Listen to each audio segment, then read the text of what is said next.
Shalom adik-adik, apa kabar? Kita jumpa lagi lewat pertemuan ini. Ya, kita siapkan hati kita mau belajar firman Tuhan, tapi sebelumnya kita berdoa dulu. Ya, kita berdoa. Tuhan Yesus yang baik, kami bersyukur pada saat ini walaupun jarak membuat kami terpisah untuk belajar firman, tetapi di dalam Tuhan kami tetap bersatu untuk bisa belajar firman dan berdoa bersama. Kami percaya Tuhan hadir di dalam kehidupan kami di dalam acara ini. Dalam nama Tuhan Yesus, kami siapkan hati kami percaya Tuhan menolong kami. Dalam nama Yesus kami berdoa, haleluya. Amin.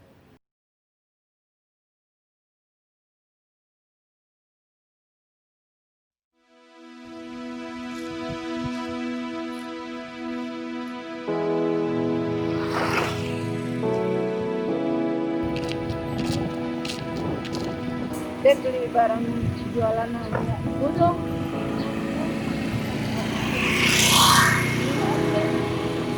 Murah cuma 5.000 satu. Buat itu buat anak saya berobat.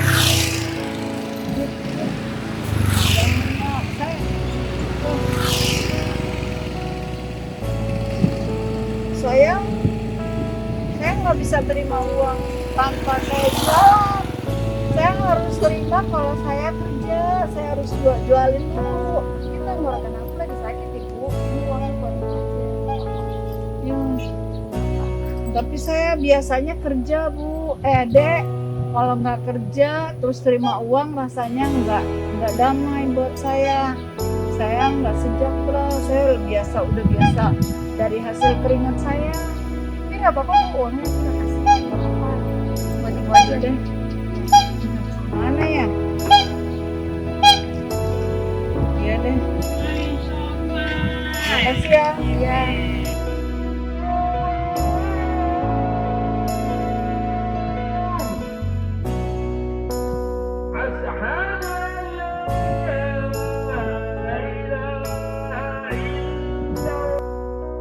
Ibu. Apa? Itu kan uangnya buat pengemis. Iya, karena ibu nggak biasa terima uang tanpa ibu kerja.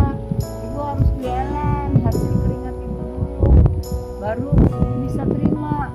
Karena kalau terima itu kayak sama aja saya menunggu, saya nggak biasa. Dan saya ngajarin anak saya harus bisa kerja baru dapat uang baru bisa dipakai untuk beli apa yang dibutuhkan.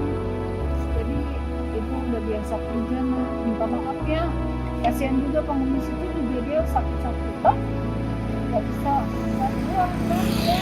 Jadi dengan cara itu yang dia bisa itu yang saya kasih, itu usahanya dia, kerjanya dia, kasihan. Jadi itu ya dia mau pergi jualan masih banyak yang belum laku, masih kurang ibu. Jadi ya maaf ya nak.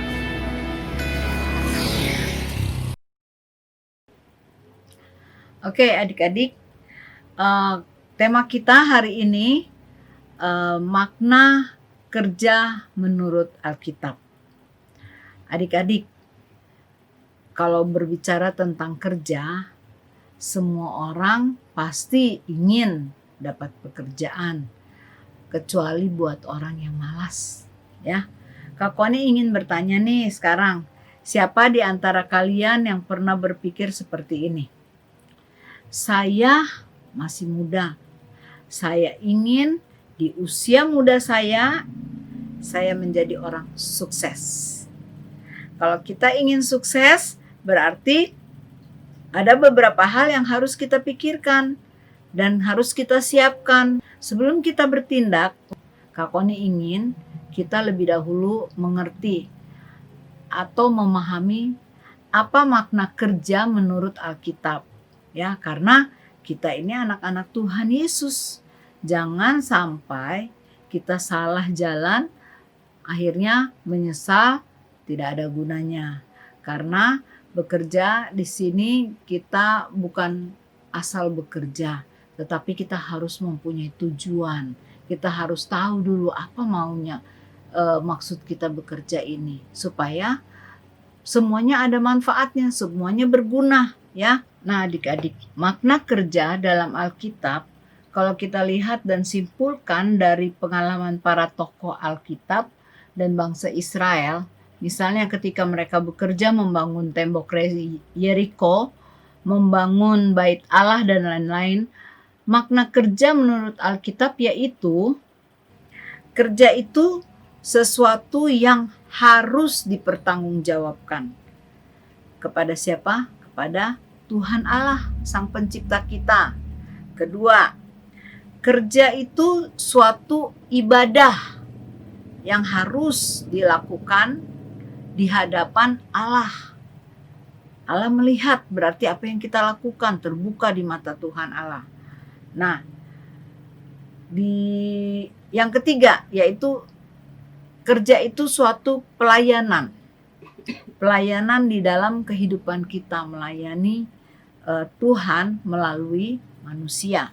Nah, prinsip orang Yahudi, ada prinsip orang Yahudi luar biasa yang seharusnya kita juga harus miliki, yaitu mereka katakan bahwa kerja adalah sesuatu yang sangat penting dalam kehidupan seseorang, sesuatu yang utuh dari kehidupan manusia. Jadi bukan setengah-setengah atau asal-asal. Kerja itu sangat diharuskan. Kerja itu adalah suatu intisari kehidupan. Bagi orang Yahudi, mereka katakan bahwa orang tua yang tidak mengajarkan anak-anaknya bekerja, terutama buat anak laki-laki, sama saja dengan mereka mengajarkan anak-anak mereka menjadi pencuri, menjadi maling. Karena apa? Kalau seandainya mereka sudah besar, sudah tua, ya kalian seandainya sudah dewasa nanti, sudah punya rumah tangga, kalian mau kasih makan apa buat rumah tangga kalian, buat istri, buat anak, ya. Kita mau biayai pakai apa mereka itu, anak-anak kita. Pasti kita harus ada usaha, harus ada pekerjaan. Kalau kita tidak lakukan, kita mau dapat dari mana uang itu? Apa kita mau minta dari orang? Kita mengharapkan orang memberi. Tidak akan mungkin orang kasih buat orang malas. Jadi kita harus bekerja.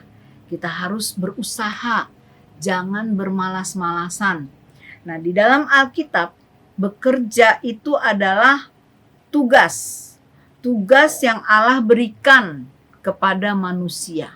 Contohnya Adam dan Hawa ketika mereka berada di Taman Eden. Dalam Kejadian 2 ayat 15 berbunyi sebagai berikut. Tuhan Allah mengambil manusia dan menempatkan dalam Taman Eden untuk mengusahakan dan memelihara taman itu. Dari awal Tuhan Allah sudah mengajar bahwa manusia harus bekerja, mengusahakan dan memelihara taman itu.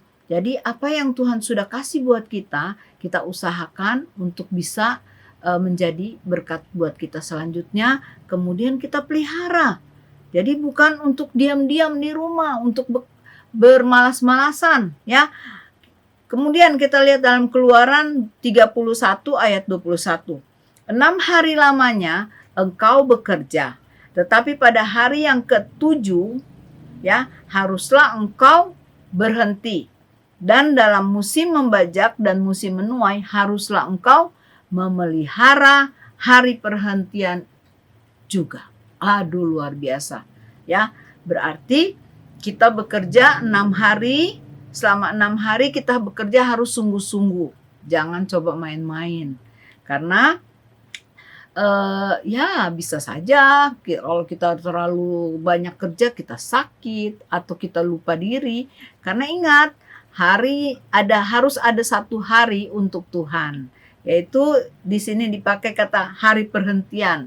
Sebenarnya itu bisa kita jadikan hari Sabat, hari untuk kita mengucap syukur, berterima kasih kepada Tuhan. Nah, adik-adik, jadi Allah menciptakan manusia sebagai makhluk yang bekerja, bukan untuk menjadi makhluk yang bermalas-malasan, makhluk yang bekerja dan tahu diri, ya, tahu bersyukur, berterima kasih, bukan mengharapkan terus kepada Tuhan kekuatan, kemampuan untuk bekerja, kemudian terus bekerja dan menikmati berkat yang ada tanpa memberikan waktu khusus buat Tuhan, satu waktu, satu hari buat Tuhan.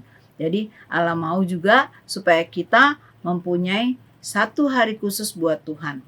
Orang yang masih mampu untuk bekerja tetapi tidak bekerja, dia disebut ya sudah pasti pemalas, ya.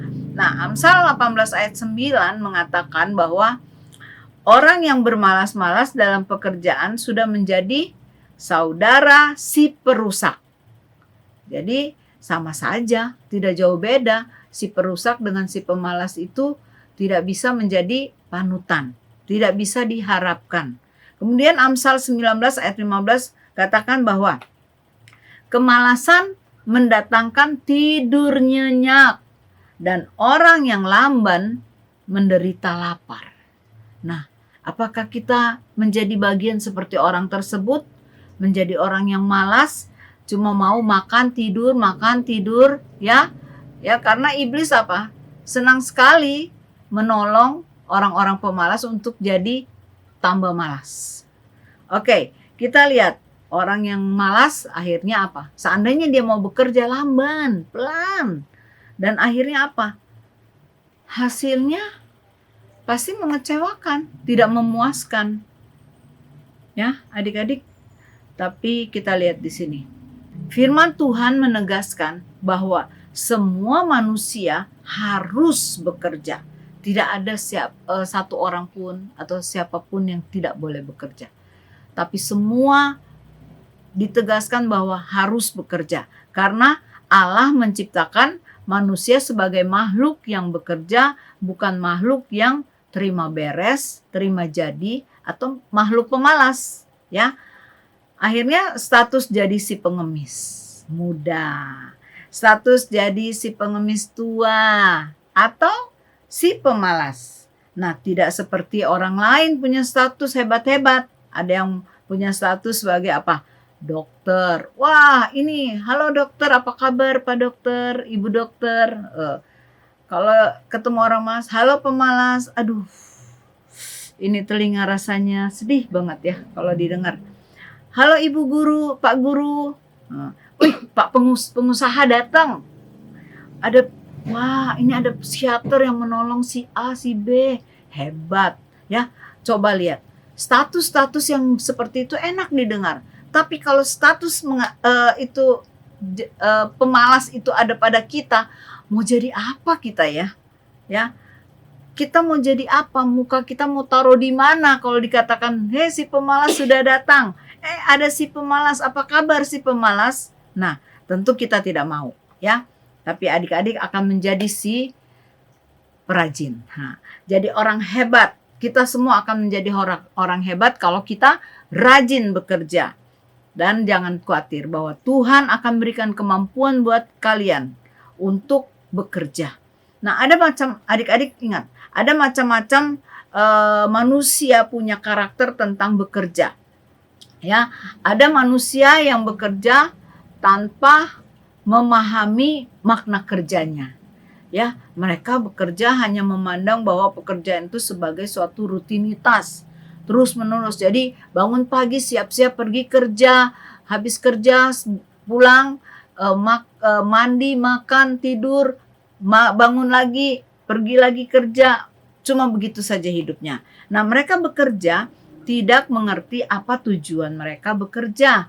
Ya, mereka bekerja memang bagus kerja, tapi kasihan mereka bekerja hanya sekedar mengisi waktu untuk memenuhi kebutuhan materi saja. Mereka kerja seperti robot yang mengatur waktu.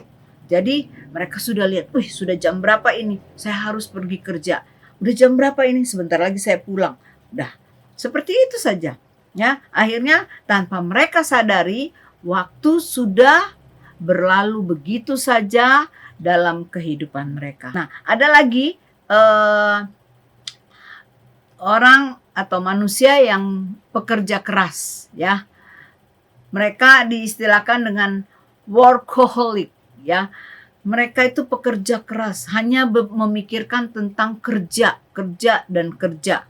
Setiap hari bekerja, sehingga mereka lupa kalau mereka punya istri, mereka punya suami, mereka punya anak, mereka juga harusnya punya acara, harus hadir dalam acara keluarga. Tapi mereka cuma berpikir kerja, tanpa memikirkan waktu untuk ada waktu khusus buat Tuhan. Sampai Tuhan Allah aja mereka lupakan. Harusnya ke gereja hari Minggu, mereka cuma sibuk dengan pergi kerja. Mereka berusaha untuk mendapatkan uang, karena pikiran mereka cuma di kerja tanpa memikirkan hubungan yang akrab dengan Tuhan. Ingat adik-adik, kita ini anak-anak Tuhan, kita ini orang Kristen, ya. Hidup hanya untuk bekerja setiap hari, sehingga hari Minggu pun mereka lupakan. Waduh, kasihan sekali. Nah, adik-adik, padahal 6 hari lamanya kita sudah kerja, kita bekerja. Dan hari Minggu bagi orang Kristen itu hari untuk istirahat, hari untuk kita bertemu dengan Tuhan, ya. Coba lihat, Tuhan Allah sendiri sudah menjadi teladan buat kita. Dia memberi contoh yang baik, yang luar biasa buat kita. Selama 6 hari Allah bekerja menciptakan langit dan bumi dan segala isinya. Kemudian pada hari yang ke-7, dia berhenti untuk tidak bekerja. Tetapi untuk apa? Menguduskan dan memberkati hari tersebut. Nah, kita perlu berhenti dan bersyukur kepada Tuhan Allah pada hari Minggu atas berkat-berkat yang Tuhan Allah sudah berikan kepada kita selama 6 hari. Ya, apa yang kita mau kasih? Apa balasan kita buat Tuhan? Nah, adik-adik, Kejadian 2 ayat 2 dikatakan, berhentilah ia pada hari ke-7 dari segala pekerjaan yang telah dia buat. Luar biasa. Tuhan Allah bisa mempunyai penguasaan diri untuk tidak bekerja keras, tetapi dia mengkhususkan waktu hari yang ke-7 untuk menjadi contoh buat kita, memberikan waktu khusus bersyukur. Nah, kita lihat firman Tuhan lagi.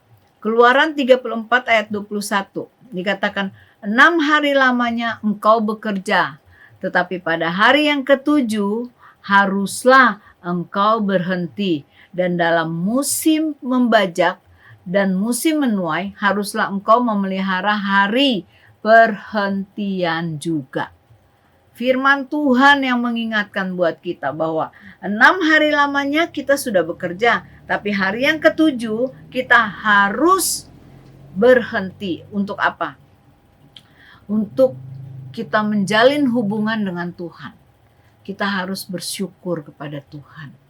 Karena Allah kita, Tuhan Allah kita yang sudah memberikan berkat buat kita. Jadi, adik-adik, sebelum adik-adik jauh melangkah untuk meraih kesuksesan, ingat, kita harus memahami dulu makna kerja kita. Kita harus pahami makna pekerjaan kita, kerja kita yang sesuai dengan firman Tuhan. Ya. Jadi bekerja harus dimaknai sebagai sarana untuk memuliakan Allah. Tidak boleh malas. Kolose 3 ayat 23 sampai 24 mengatakan, apapun juga yang kamu perbuat, perbuatlah dengan segenap hatimu seperti untuk Tuhan dan bukan untuk manusia. Ayat 24 dikatakan, kamu tahu bahwa dari Tuhanlah kamu akan menerima bagian yang ditentukan bagimu sebagai upah. Kristus adalah Tuhan dan kamu adalah hambanya. Jadi, bekerja bagi kita adalah untuk memuliakan Tuhan, memuliakan Allah kita, untuk menjadi berkat bagi orang lain. Ya, jangan lupa ya adik-adik, sebelum adik-adik melangkah untuk melakukan sesuatu, ingat, oh iya, saya mau melakukan ini untuk Tuhan. Jadi apa yang kita lakukan, ya, lakukanlah sesuai dengan apa yang Tuhan katakan, bahwa apapun juga yang kamu perbuat, perbuatlah dengan segenap hatimu. Lakukan dengan segenap hatimu. Kedua, seperti untuk Tuhan dan bukan untuk manusia. Jadi kita melakukan sesuatu dengan sungguh-sungguh, dengan segenap hati, dan kita lakukan untuk Tuhan, bukan untuk manusia. Oke, adik-adik, kita bersyukur kita boleh belajar firman Tuhan hari ini tentang makna bekerja yang sesuai dengan firman Tuhan. Ya, yaitu kita kerja untuk memuliakan Tuhan, bukan untuk mempermalukan Tuhan, dan untuk menjadi berkat bagi orang lain. Oke? Adik-adik akan menjadi pekerja yang hebat. Adik-adik akan menjadi pekerja yang menyenangkan hati Tuhan, menjadi teladan bagi orang lain, menjadi berkat bagi orang lain, dan untuk diri adik-adik sendiri. Puji Tuhan, Tuhan Yesus memberkati kita semua, dan saya percaya Tuhan Yesus akan jadikan kalian alat berkat buat dunia di sekitar kalian. Amin. Oke. Adik-adik, kita akan akhiri pertemuan kita dengan doa, ya. Kita berdoa. Tuhan Yesus yang baik, kami bersyukur karena pada saat ini Tuhan, kami percaya Tuhan akan tanamkan kebenaran firman Tuhan yang sudah kami dengar, kami pelajari. Ajar kami untuk jadi orang yang rajin, patahkan roh kemalasan yang dalam hidup kami. Terima kasih Tuhan Yesus yang baik. Dalam nama Yesus kami berdoa dan bersyukur. Haleluya. Amin. Oke, Tuhan Yesus memberkati adik-adik. Dah.